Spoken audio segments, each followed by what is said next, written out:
Polícia Federal realiza operação que investiga assessores de deputados suspeitos de desvio de cota parlamentar. E você vai ver ainda. Polícia Federal vai investigar fake news sobre Galípolo que afetou o dólar. E ainda, reforma tributária pode aumentar preços de imóveis e de aluguéis. Essas e outras notícias você confere a partir de agora. Olá, bom dia para você, 11 horas e 30 minutos agora. Seja muito bem-vindo ao Redação Hit, edição manhã. Hoje é quinta-feira, dia 19 de dezembro. Chegamos agora com as principais notícias do dia. E olha, o dólar abriu o dia com um movimento de leve baixa. Na véspera, a moeda americana disparou, fechando a R$ 6,26, a maior cotação da história. No início do pregão, a moeda americana registrava baixa de 0,33%, cotado a R$ 6,24. Mas, pouco tempo depois, reverteu a queda e chegou a R$ 6,29. No dia anterior, o dólar disparou e fechou a R$ 6,26, a maior cotação da história. O avanço foi de 2,82%, maior elevação percentual desde novembro de 2022, quando subiu 4,10%. Essa nova alta aconteceu mesmo depois de o Banco Central ter promovido um novo leilão de venda à vista nos primeiros minutos do pregão. A medida tinha como objetivo de conter o avanço do câmbio. Neste ano, o real enfrenta um dos piores desempenhos em relação ao dólar dos últimos 25 anos. Até a segunda-feira, a moeda brasileira acumulava desvalorização de 21,52%, patamar próximo do registrado em 2020, ano da pandemia, quando a moeda recuou 22,44%. Para analistas, a alta do dólar ocorre por fatores externos, como as incertezas causadas pelos juros americanos, a eleição do presidente Donald Trump nos Estados Unidos, mas também por especulação interna. Na avaliação de analistas de mercado, a grande pressão sobre a moeda americana é exercida pelas expectativas do mercado financeiro sobre como ficará o pacote de cortes de gastos, enviado pelo governo federal ao Congresso. Bom, para ajudar a gente a analisar, então, esse cenário econômico, vamos conversar agora com o professor de Economia e Finanças da Universidade Mackenzie, Agostinho Pascalíquio. Bom dia, professor. É um prazer falar contigo. Bom dia, o prazer é todo meu. Um excelente final de ano e um bom começo de ano para todos, apesar das dificuldades indicadas nessa abertura. Pois é, professor. Olha, eu queria começar te perguntando com relação às incertezas, das medidas fiscais no cenário econômico, como que isso pode impactar a inflação? Bom, eu diria que a partir de agosto desse ano de 2024, nós esquecemos a tradicional fórmula de ancoragem de preço e isso gerou expectativas. Eu explico melhor. Nós temos 3 grupos de preços. Nós temos os juros, que corresponde ao preço da moeda, o câmbio, que corresponde ao preço do real com relação ao câmbio, e a inflação, que é a variação no preço dos bens reais da economia, desde carne até os utensílios domésticos e até residências, o mercado imobiliário. Esse tripé, esses 3 preços, é que necessitam de cuidado. Nós estamos descontrolando, nós estamos fazendo o que chamamos de desancoragem dos 3 preços. Isso não pode acontecer. Normalmente, um dos preços precisa ficar ancorado. O preço que tradicionalmente ficava ancorado, por exemplo, era câmbio, e o câmbio se ajustava à medida que variava a taxa de juros. Repentinamente, nós desancoramos os 3 preços. E o pior, criamos um novo ambiente para que ele se prefixe, prefixassem, ou seja, que eles estabelecessem um novo nível de preços muito mais elevado. Imagina, então, 3 navios, cada navio com câmbio, juros e inflação, os 3 flutuando livremente, não pode. Um deles precisava estar ancorado. E esse processo é fundamental para manter e definir uma certa estabilidade na economia brasileira. Nós deixamos os 3 à deriva e, com isso, eles flutuam e flutuam livremente. Outra falha. Normalmente, o que nós tínhamos e tivemos no passado, nós tivemos já uma experiência disso, mas no período mais recente, nós tínhamos, no mínimo, um preço bem ancorado. E esse preço bem ancorado sustentava os 2 outros, entre eles a inflação e o próprio juros. Professor, a inflação, ela interfere, né, na aprovação popular de qualquer governo, né, isso na Argentina, no Brasil, enfim, qualquer país. Na sua análise, como equilibrar medidas populares, né, que atendam a maior parte da população e ainda assim não desagradar o mercado financeiro? Desagradar o mercado financeiro não é difícil. O que eu quero dizer com isso é o seguinte: o mercado financeiro lida com risco e, para administrar o risco, o que ele faz é sempre imaginar o pior cenário. Então, o mercado financeiro, ele vai trabalhar sempre com o pior cenário. E é ele que, inclusive, vai antecipando precificações. Ou seja, nós já sabemos que a taxa de juros o ano que vem vai subir para 14%, 15%. Nós já temos títulos financeiros com aplicação de até 16% ao ano. Quer dizer, imagine uma inflação de 4,5%, nós estamos trabalhando aí com quase que 11% de ganho real ao ano.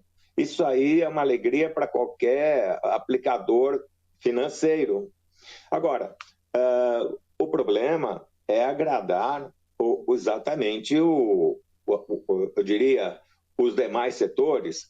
O mercado imobiliário, por exemplo, ele precisa de taxa de juros para continuar vendendo imóveis, e taxa de juros baixa, não taxa de juros tão elevadas quanto essas, em que não existe política salarial que consiga compensar esses aumentos tão elevados. E os demais mercados, o próprio mercado, por exemplo, industrial, a indústria, de maneira geral, todos os produtos importados vão estar mais caros em dólar. E isso vai ser pago, vai se reverter novamente para o preço dos bens e novamente em novas altas. O ambiente, então, é muito mais de instabilidade no mercado interno.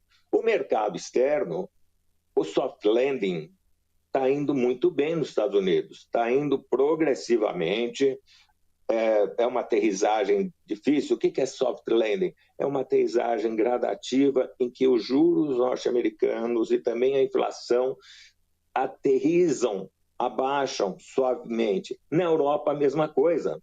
Então, muitas vezes, nós não havíamos entendido isso nos relatórios do Banco Central anteriores.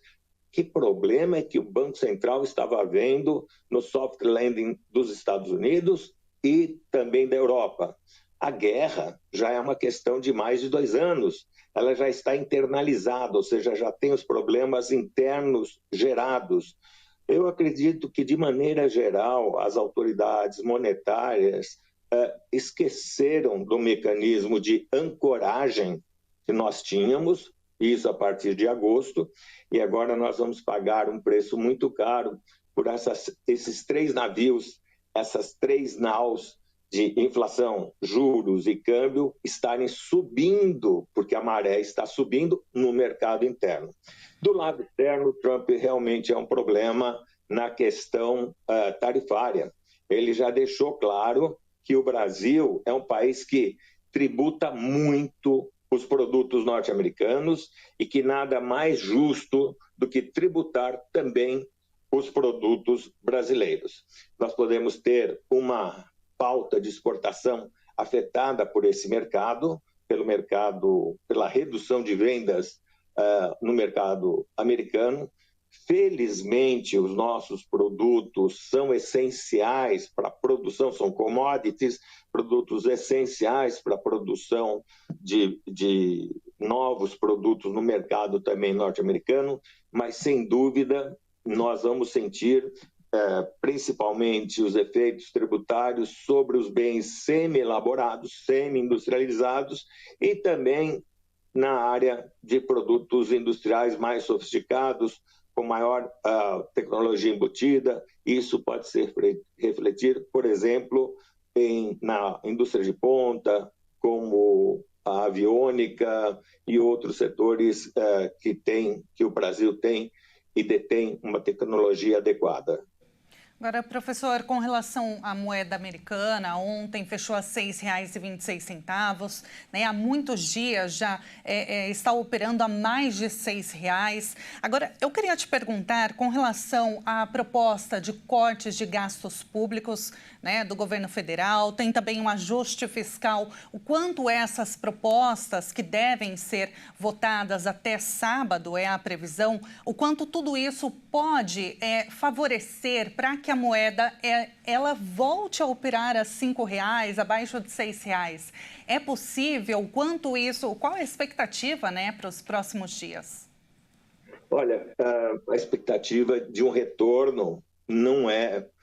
Nós estamos num momento em que é difícil estabelecer um cenário de projeção, mas o que nós estamos acreditando é o seguinte: esses três preços, tanto a inflação, quanto os juros, quanto o câmbio, eles determinam a estabilidade fiscal. Ou seja, ele faz com que exista uma previsibilidade em cima do que nós vamos arrecadar, em cima do que vai ser a atividade produtiva do próximo ano e em cima do que vai ser o volume de exportação do próximo ano.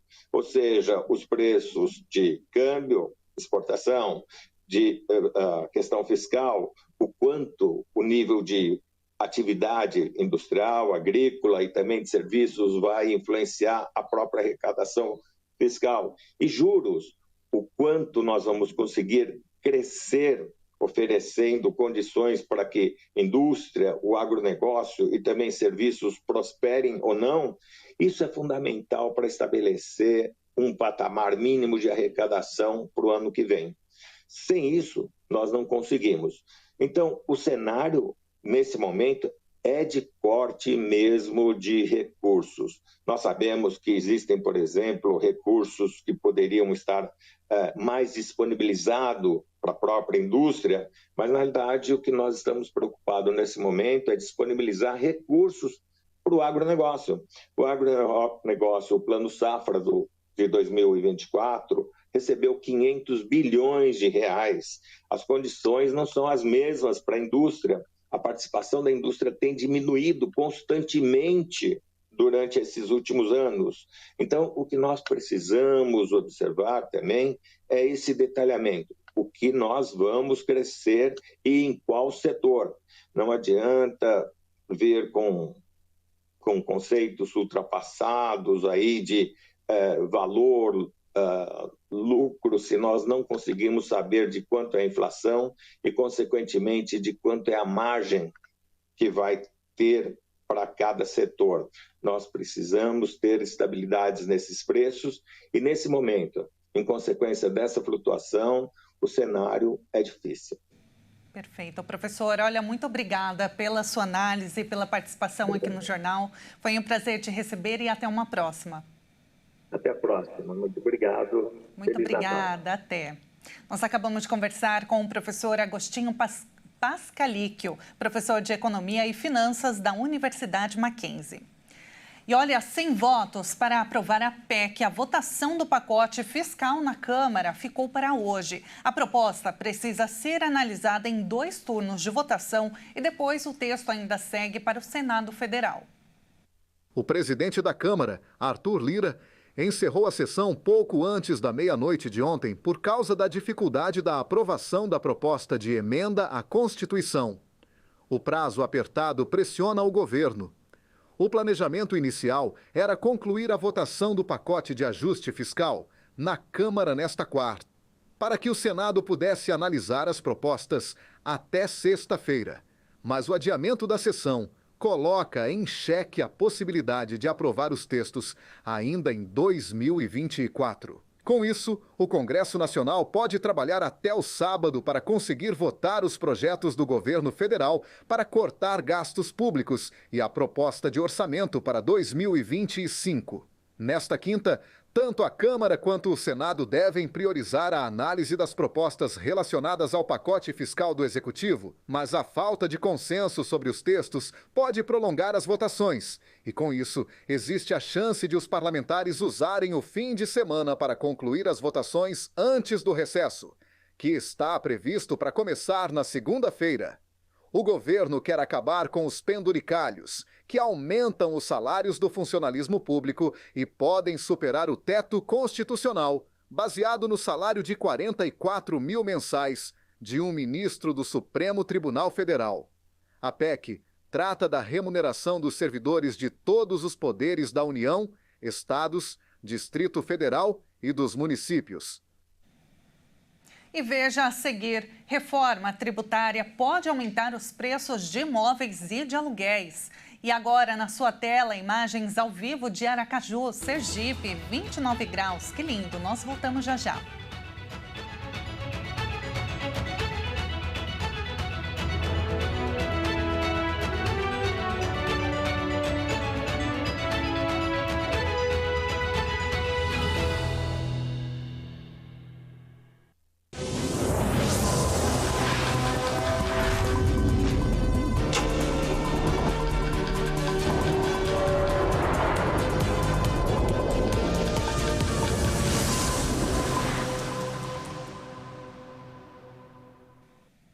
Nós estamos de volta agora pelo horário de Brasília, 11 horas e 49 minutos.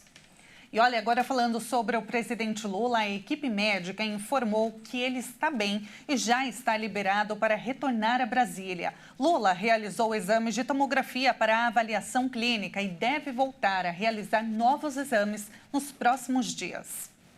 E as mudanças aprovadas pela Câmara dos Deputados na regulamentação da reforma tributária foram bem recebidas pelo setor imobiliário, mas há possibilidade de aumento nos preços de imóveis e de aluguéis. As mudanças previstas com a reforma tributária podem encarecer mais os valores dos imóveis por conta de um leve aumento de carga tributária, apesar dos redutores propostos para o segmento no texto da reforma. O texto foi aprovado pela Câmara, ainda pode ter trechos vetados pelo presidente Lula. Um levantamento recente, feito pela Câmara Brasileira da Indústria da Construção, indicou que a carga tributária que incide atualmente sobre o setor imobiliário varia entre 6% e 8%. O novo texto ainda estabelece que as operações imobiliárias de pessoas físicas ou jurídicas serão tributadas com os impostos municipais e estaduais, mas traz algumas mudanças importantes em relação à primeira versão do projeto. Uma delas, por exemplo, estabelece que as pessoas físicas que, por ano, arrecadarem abaixo de R$ 240 mil com o aluguel de imóveis não serão tributadas. Além disso, o projeto cria 2 redutores, um social e o das alíquotas de tributação para ajustar a carga tributária do setor e o corte na alíquota dos impostos dos estados e municípios. Vale lembrar que as mudanças previstas pelo texto da reforma tributária não são imediatas. O regime será totalmente implementado em 2033, depois de uma transição gradual que deve iniciar em 2026. E a fake news que movimentou o mercado financeiro e impactou na alta do dólar vai ser investigada pela Polícia Federal. A moeda já estava pressionada por dúvidas sobre a trajetória da dívida e ambiente externo, quando uma postagem atribuiu falas falsas ao futuro presidente do Banco Central, Gabriel Galípolo. A fala foi desmentida mais tarde e um perfil que simulava pertencimento à Casa do Mercado Financeiro inventou e atribuiu declarações a Galípolo. Depois de reveladas, as postagens originais foram apagadas e, por fim, o perfil que lançou a fake news simplesmente excluiu a sua conta da rede social X. E a Polícia Federal faz buscas contra assessores dos deputados Carlos Jorge e Sóstenes Cavalcante por suposto desvio de cota parlamentar. A operação, intitulada Rent-a-Car, foi autorizada pelo ministro do Supremo Tribunal Federal, Flávio Dino. O magistrado negou o pedido de buscas contra os próprios parlamentares. A Procuradoria-Geral da República também se manifestou contra o pedido. Ao todo, 6 mandados são cumpridos no Rio de Janeiro, em Tocantins e no Distrito Federal. Os nomes dos assessores alvos dos mandados não foram divulgados.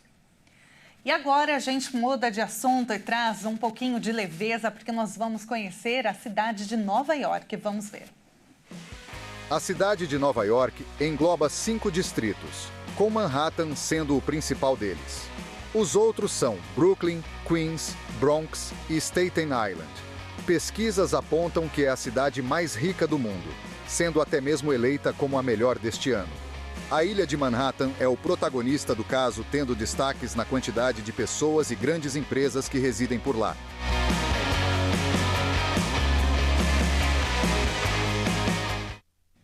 Vamos então com uma câmera ao vivo de Nova York, saindo dos nossos estúdios HIT em São Paulo. Vamos para os Estados Unidos, no distrito de Manhattan, na cidade de Nova York. E olha, os preparativos para as festas de fim de ano já começaram, viu? A gente pode ver que eles colocaram um letreiro de 2025, luzes prontas, um esqueleto do que pode ser um palco. Para os nova-iorquinos, a celebração de um ano novo vai muito além, viu? A reunião na Times Square, que é super conhecida, tem shows de música, comidas ao longo da madrugada, muitas famílias reunidas para curtirem a passagem de ano novo. Muito legal, né? E assim a gente encerra essa edição. Te agradeço demais pela companhia. Muito obrigada e a gente se encontra ao longo da programação. Até mais.